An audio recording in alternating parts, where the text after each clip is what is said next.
আমার দলের নেতাকর্মীদের উদ্দেশ্যে দুটি কথা বলতে চাই। আপনারাই বিএনপির প্রাণ।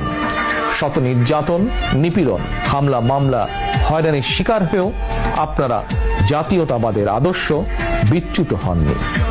আমি জানি অতীতে বছরের পর বছর ধরে আপনাদের অনেকেই মাফিয়া সরকার এবং তাদের দোসরদের দ্বারা নির্যাতন, নিপীড়নের শিকার হয়েছে। তবে বর্তমান পরিবর্তিত পরিস্থিতিতে আপনাদের প্রতি আমার একান্ত অনুরোধ, অতীতে নির্যাতনের শিকার হওয়ার কারণে আপনারা কেউ দয়া করে প্রতিশোধ পরায়ণ হবেন না। কেউ দয়া করে নিজের হাতে আইন তুলে নেবেন না, বরং অন্যায় অবিচারের শিকার হলে আইনগত পদক্ষেপ নিন। তবে খেয়াল রাখবেন, কেউ যেন হয়রানিমূলক মামলা হামলার শিকার না হন।